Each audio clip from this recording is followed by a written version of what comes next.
નમસ્કાર મિત્રો, કેમ છો બધા?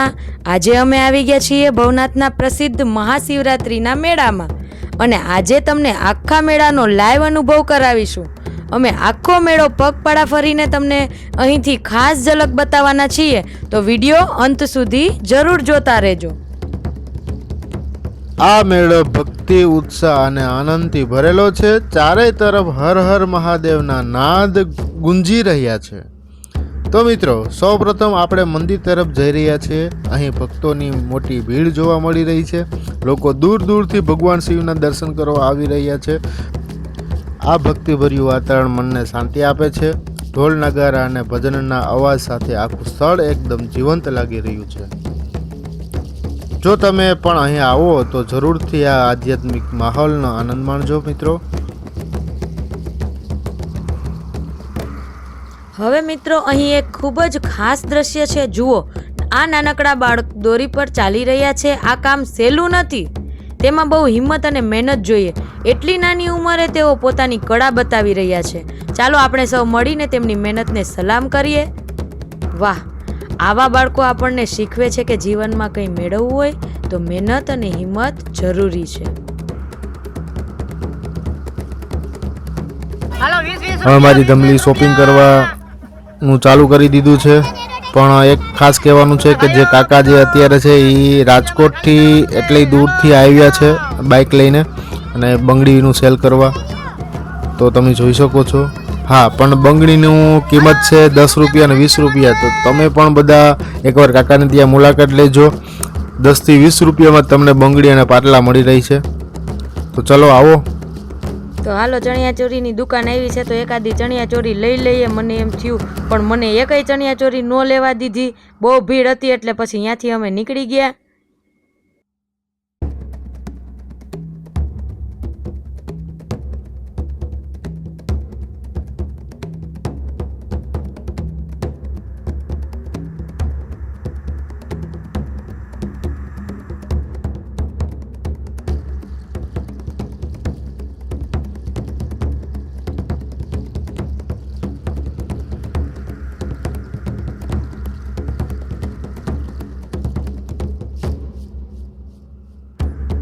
તો હવે અમારા ફેમિલી મેમ્બર પણ અમારી સાથે જોડાઈ ગયા છે. તો ચાલો થોડી બીજી શોપિંગ પણ કરી લઈએ. હવે અમે કરશું નાની બેબી માટે રિંગ જોઈએ છે લાઇટિંગવાળી, અને સાથે સાથે મસ્તી કરીએ છીએ, ફોટા પણ પાડીએ છીએ. જો ચલો હવે અમે ફોટો ખેંચશું. લાઇટવાળી રિંગ કાઢી તો પાછા મારા ભાભી કહે કે ના ના સિંગડાવાળી લેવી છે. તો પાછી સિંગડાવાળી કાઢીને એ પણ પાછી મને પહેરાવી. હવે અમે ફોટો પાડશું. વાહ વાહ વાહ. આગળ જતા પાછા ભજનની પણ મોજ છે તો થોડાક ભજન સાંભળી લઈએ આપણે. હાલો જિગ્નેશ, ભજન બાજુ જઈએ. હાલો હાલો.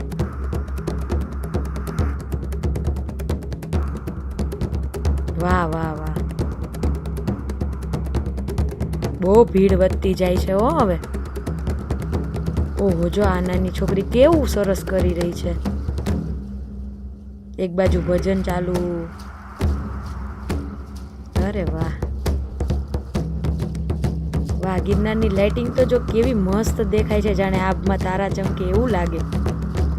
તો અમે પહોંચી ગયા છે અન્નક્ષેત્રમાં, જે મહાશિવરાત્રિ અન્નક્ષેત્ર એટલે કે અજયદાસ અને કરણદાસ આ બંને ભાઈઓ ઘણા વર્ષોથી નિસ્વાર્થ ભાવે સેવા કરી રહ્યા છે. તો તમે એકવાર પ્રસાદીનો લાવો જરૂરથી લેજો.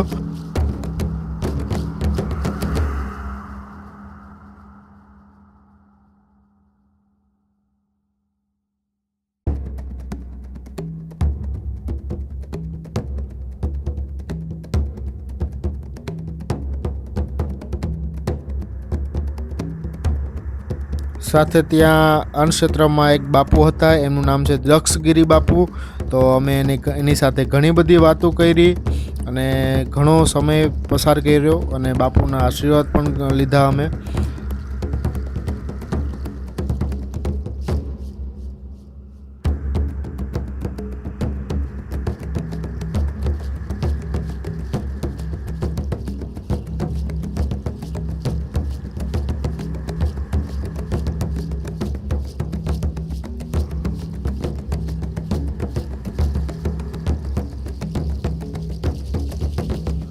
તો એકવાર આ અન્નક્ષેત્રની જરૂરથી મુલાકાત લેજો.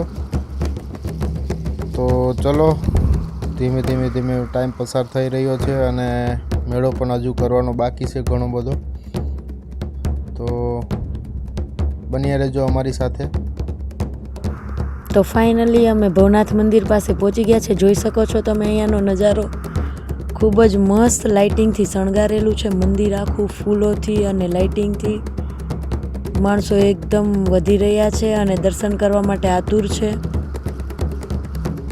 જુઓ તમે કેવું મસ્ત ડેકોરેશન છે ને.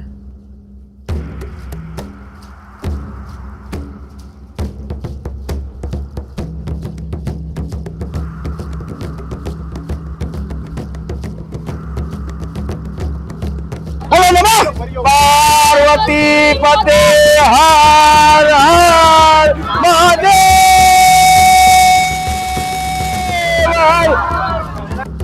તો હવે અમે જઈ રહ્યા છે સાધુ સંતના અખાડા બાજુ.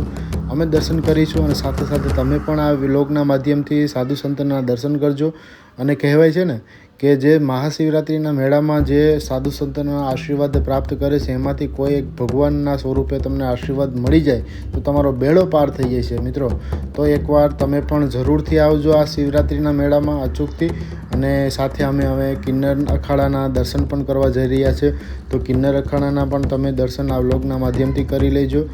અને અમે પણ દર્શન અત્યારે હાલ કરી રહ્યા છે. તો મિત્રો, આ હતો આપણો ભવનાથ મહાશિવરાત્રિ મેળાનો સુંદર અનુભવ. આશા છે કે તમને આ વ્લોગ ગમ્યો હશે. જો ગમ્યો હોય તો વિડીયોને લાઇક, શેર અને ચેનલ સબસ્ક્રાઈબ કરવાનું ભૂલશો નહીં. કમેન્ટમાં જરૂર લખજો. હર હર મહાદેવ. ફરી મળીએ નવા વ્લોગ સાથે. હર હર મહાદેવ.